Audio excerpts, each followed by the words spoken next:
invitar a los jóvenes. Hola, buenas tardes.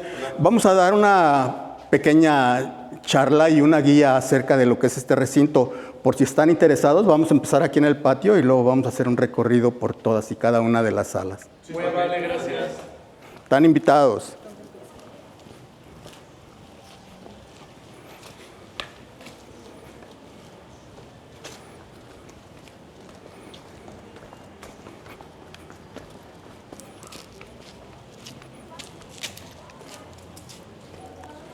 Aquí empezamos.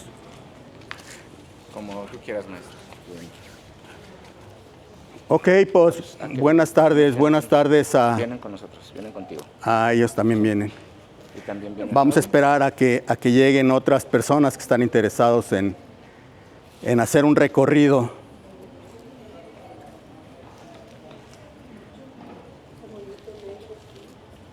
Hola, buenas tardes. Buenas tardes. Pues, como dijo Perogrullo, vamos empezando por el principio, ¿no? Y el principio es presentarme. Soy Pablo Goche, soy un artesano alfarero de aquí de Tlaquepaque. Y el agradecimiento, quiero agradecer a las autoridades, a los encargados de este recinto, de este añoso recinto, que es el Museo Regional de la Cerámica. Gracias a Eloy, a Lisette, a José Luis, que es el encargado de los museos aquí en el estado de Jalisco. Y pues estamos en Tlaquepaque. Tlaquepaque, su calle principal es la calle Real, en donde está ubicado este recinto, el Museo Regional de la Cerámica. Es calle Independencia, ¿qué número? 237. 237. En la mayoría de charlas y conversatorios que he participado, hacemos o se hace la dinámica, el diseño es de que hablen los que están en el presidium y después hacer preguntas y respuestas. A mí me gustaría que esta sea un encuentro de amigos y que podamos platicar y dialogar en el transcurso de lo que yo pueda ir virtiendo o hablando. Quiero recalcar que lo que voy a comentar es mi experiencia propia. Ahora en la mañana estuve trabajando en mi mesa y me preguntaba, voy a hacer una investigación acerca de esto y lo otro. Dije, no quiero improvisar con cosas que en realidad hay mucho de la vivencia que tengo yo como nativo de este pueblo y que me ha tocado vivir en relación a mi trabajo y en lo relacionado que tiene y el vocacionamiento que tiene este recinto en donde estamos. No quiero decir que con esto vamos a cubrir todas las dudas que surjan, más bien yo quiero que se despierten todas las dudas posibles y que las respuestas las busquemos por medio de esa curiosidad, todos juntos, ya sea en este momento o que surja un momento de reflexión en donde estén y tengan como antecedente cuando vengan a Tlaquepaque de visitar este recinto y con alguna duda resueltas de lo que aquí se voy a plantear. El Tlaquepaque tiene una serie de casonas en la calle Real, que es la calle Independencia hoy, decimonónicas, allá del siglo XIX. Todas están llenas de historias y de personajes, y es en un momento dado el lugar por excelencia, porque es la calle principal, en donde la mayoría de gente viene, las visita, las admira, y pocos conocen la historia que hay en cada una de estas casas. Están apellidos como los Martínez Negrete, como los Sagún, como X, una serie de personajes, por lo regular de origen español, criollo, que se asentaron aquí. Esta casa que estamos viendo en el video que Tlaquepaque Turístico nos está haciendo el honor de estar aquí y llevar a cabo una serie de tomas. Forma parte de ese mismo acervo arquitectónico y de inmuebles vetustos y por demás interesantes y con historia cada uno de ellos. Aquí hay casas en donde estuvo el primer cuartel, casas que tienen historia de tiempos de la independencia, porque hay la casa histórica que está más adelante, en donde se decretó la independencia de México y se abolió la esclavitud por parte del padre de la independencia, Miguel Hidalgo. Y esta casa, aparte de otros habitantes que hubo, el más sonado, el más conocido es el Burro de Oro, Francisco Velarde, que hay una serie de mitificaciones, hay una historia, una leyenda, y empieza a mitificarse porque todos aportan de acuerdo a lo que tienen como conocimiento y le van agregando a esa historia. El señor es un señor hacendado, originario de La Barca, y que en un momento dado hizo muchos pesos reales de aquellos que valían, de peso oro y todo lo demás, y por ende esta casa perteneció en una época allá en el siglo XIX a Francisco Velarde. Burro de Oro porque no tenía mayor instrucción académica, o sea, no sabía leer, escribir, pero tenía un feeling para los negocios, que tenía muchísimo dinero. Hay una anécdota que en el trayecto del camino que había de Tlaquepaque, bueno, en Guadalajara, de los caminos reales, él encontró unos arrieros con una serie de recuas de mulas, y todas las mulas alazanas de un mismo color, mulas bien dadas. Y Francisco Velarde bajó de su carruaje y le dice al caballerango: oye, yo quiero comprarte ese lote de mulas. Me dijo: no, pues no se los puedo vender. ¿Por qué? Porque no son mías. Me dijo: bueno, pues yo te pago, tal, y tú le das a tu patrón el dinero. Me dijo: no se las puedo vender porque no tengo yo esa autorización. Pues dime de quién es. Dice: pues no sé de quién sean, es de un viejo que le dicen el Burro de Oro.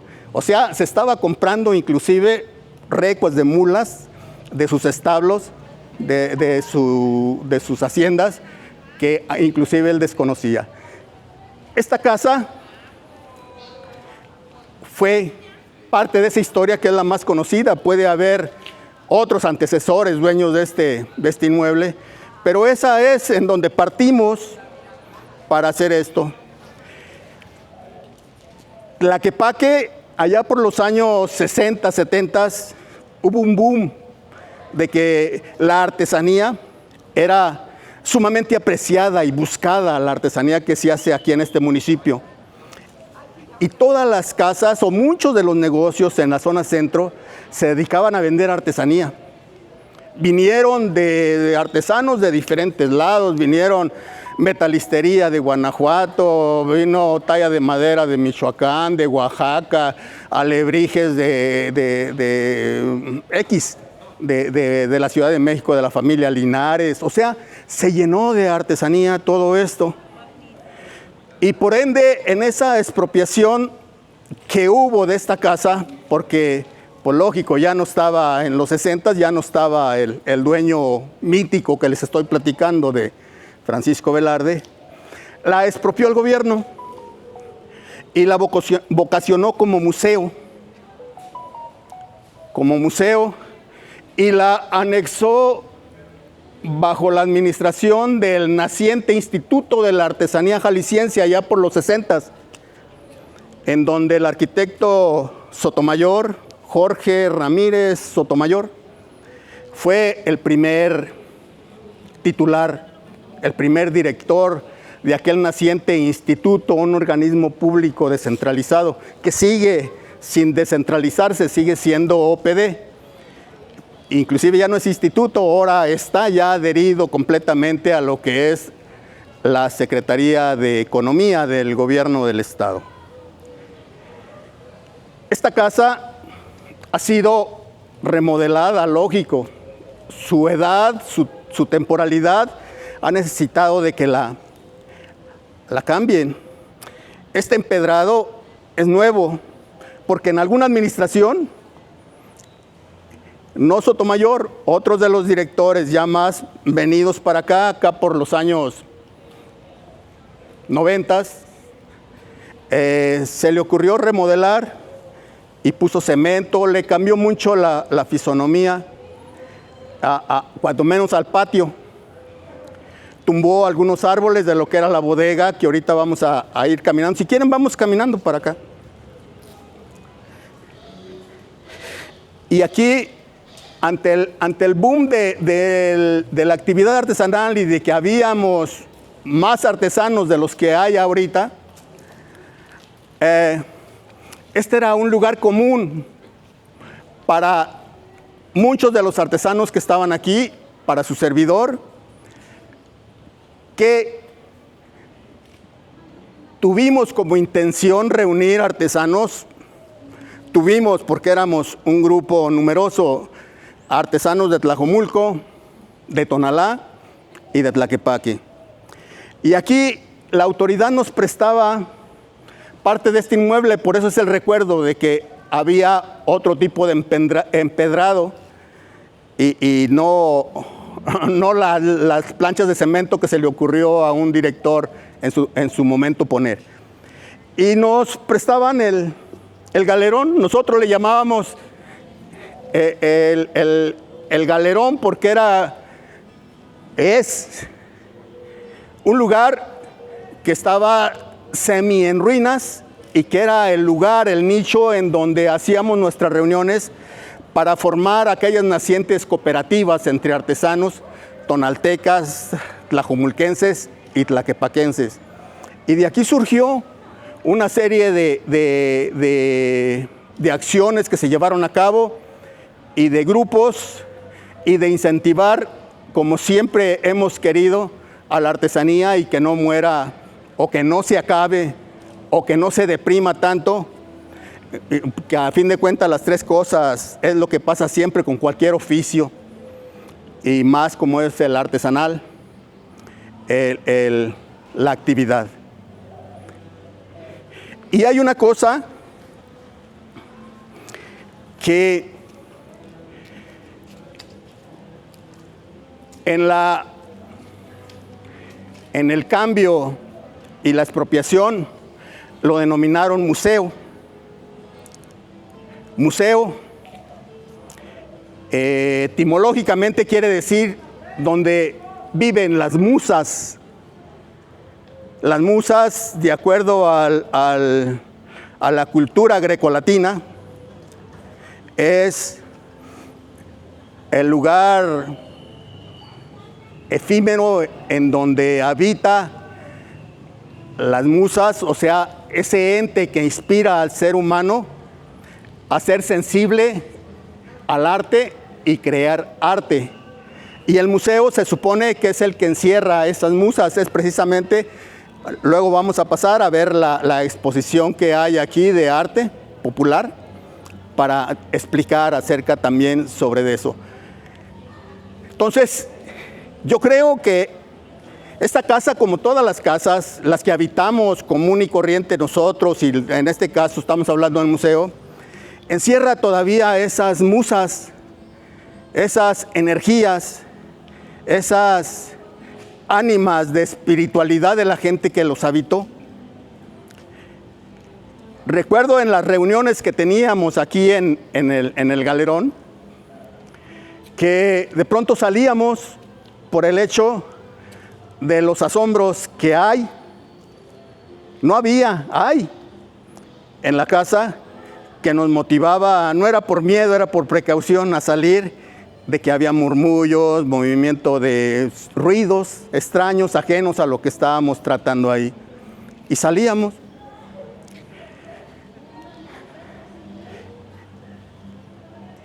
Y no nada malo notábamos nosotros.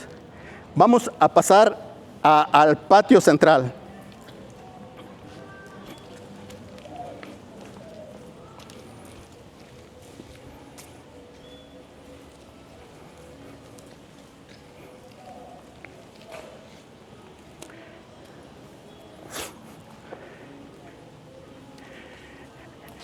esta sala era parte del conducto, es parte del conducto al galerón que está allá. Bueno, está cerrado, pero es parte de la entrada. Esta otra entrada es a lo que ahora hay en los servicios sanitarios, y antes de llegar al enrejado que está ahí, hay una escalera a mano izquierda que conduce a una galería allá arriba. Conduce o conducía, no sé, porque ya está remodelado. Yo estoy hablando de la secuencia y de la vivencia que me tocó vivir aquí en este recinto. Aquí, antes de llegar al enrejado, a mano izquierda hay una escalera que sube, y allí eran las oficinas administrativas de lo que era el responsable del Instituto de la Artesanía, y allá tenían sus oficinas de administración de este recinto, donde estaban los encargados que ponía el director. Y muchos de los encargados también tenían ese problema de asombros, y seguido bajaban y se declaraban en huelga porque los asustaban allá arriba. Con esto quiero llegar en que esta casa guarda las musas, porque hoy tenemos una serie de acervo de arte popular aquí, en donde anidan de una o de otra forma gente que ya no está con nosotros, pero que han sido grandes maestros de la cerámica, tanto de Tonalá, mucho de Tlaquepaque, y a lo mejor de otros lugares. Al fondo está el CECAT. Hicieron una adecuación para hacer un centro de capacitación para el trabajo, para el diseño artesanal. Pero antes había dos árboles también añosos, vetustos, como este fresno, al fondo, de nogal, unos nogales grandes que le daban también ese toque sombrío, en donde había mucha de la cantera, de las pilastras, de los frontipicios, mucha cantera labrada que estaba guardada ya, vigas añosas como las que están en los techos aquí, que estaban en resguardo para la restauración o la conservación de este edificio. Ya no están, lógico, ya se cambió, está el CECAT, un espacio más propio de acuerdo a la modernidad y a la necesidad que tiene hoy el sector artesanal para poder hacer trabajos. El Museo Regional, en tiempos en los 95, fue puesto aquí un director que tuvo mucho acercamiento, en donde propició las nacientes actividades de agrupación de artesanos, las estimuló, las apoyó, y la gente artesanal que venía no nada más de Tlaquepaque, sino de Tonalá y de Tlajomulco y de otros lugares, de artesanos que estaban avecindados aquí y que ya eran tlaquepaquenses por adopción, que vinieron a traer su artesanía por ese boom del que hablo, que había mucha actividad artesanal. Se hizo un nicho sumamente bueno, agradable, y fue, yo creo que parte del mejor incentivo que hubo en la promoción y la conservación de la artesanía de toda la región, porque un museo con estas características tiene que estar atentos a las necesidades de la mayoría, por eso es regional, de la actividad de arte popular que se hace en la región, en este caso como sede aquí Tlaquepaque, pero todo lo que está a nivel de esta región. Como ustedes ven, aquí hay tinas de barro, hay un carruaje antiguo que muchos dicen que es de Francisco Velarde. Yo creo que no, es parte del mito. El piso, el que está aquí en el patio, es ladrillo de barro, perón, hecho aquí en el barrio de Santa María. Se le dice perón porque es un ladrillo de barro, bruñido, con tinta, y puesto en el horno de fuego directo, y el horno alimentado para esa combustión, por lo regular con cáscara y estopa de coco, para que sea más fuerte el fuego y dé este color, esta resistencia, que es a todas pruebas vista, puesto que aquí hará como un mes pasadito vino un grupo de bailes folclóricos de Michoacán, y este fue el lugar en donde bailaron. Y ustedes bien saben, los bailes folclóricos necesitan echar zapateado y brincos y todo lo que tienen que hacer, y el ladrillo está incolume, o sea, no sufrió ningún daño. De ahí la resistencia de lo que es el material, el barro. El barro, que es uno de los materiales más nobles, por decirlo de una manera. La artesanía, vamos a hablar ahora de artesanía. Este es un punto de barro de piso artesanal que se desgrana la charla para decir que la artesanía en Tlaquepaque característica es hacer figura antropomorfa. Técnicamente se le llama alfarería figurativa. Es hacer figuras humanas, o sea, monos de Tlaquepaque que todos han de conocer. Yo soy monero de Tlaquepaque. El ser monero de Tlaquepaque, monero no es en términos despectivos, es en términos coloquiales, con lo que nos conocen a los artesanos que realizamos esta labor en muchas partes de la República y del mundo, ¿por qué no decirlo? La artesanía es utilizar los materiales endémicos que se tienen en el lugar y transformarlos por medio de esa habilidad innata que tiene la gente que lo habita en algún objeto decorativo, utilitario, ritual y una serie de cosas. Tlaquepaque es famoso por su barro. En la penitencia lleva el nombre. Tlaquepaque es una derivación del náhuatl Tlalipá, que quiere decir lugares. Una de las acepciones de la toponimia es lugar sobre lomas de barro. Entonces, al haber mucho barro, lógico, era el material que tenía que utilizarse para hacer arte. Esa necesidad artística que tiene todo el ser humano de apreciación, vuelvo a lo de las musas, de apreciación y de actividad para desarrollar con lo que tiene a la mano parte de su forma de ver el mundo, que le llaman cosmovisión, pero bueno, la cosmovisión es la forma de ver el mundo, y aquí en Tlaquepaque tenemos esa característica. Vamos a pasar a las salas. No sé qué tiempo haya Eloy para... Ay, no me escucha, pero... ¿Qué tiempo hay, Miranda? ¿Para una hora? Ah, ok. Para poder hablar acerca de esto, se me fue el hilo de la conversación, pero bueno. El hecho del quehacer artesanal aquí en Tlaquepaque y la cuestión que es la pregunta y que casi por lo regular todos hacen o me hacen o le hacen a otros artesanos es ¿cómo aprendiste? ¿Te lo heredaron tus ancestros, tu gente de manera genética? Pues sí y no. Porque, pues bueno, la artesanía se aprende más por otra cosa, por una tradición y por una necesidad de plasmar arte.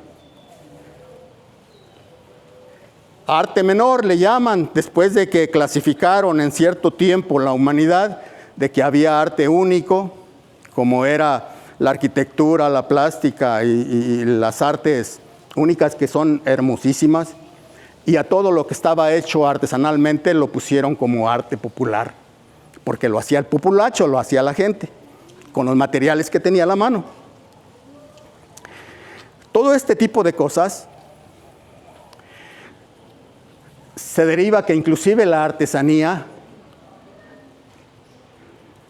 se hereda por tradición, se hereda por esa necesidad innata de querer transformar lo que tiene a su alcance como materiales y con la habilidad, con esa necesidad innata que tiene el ser humano de crear y apreciar arte.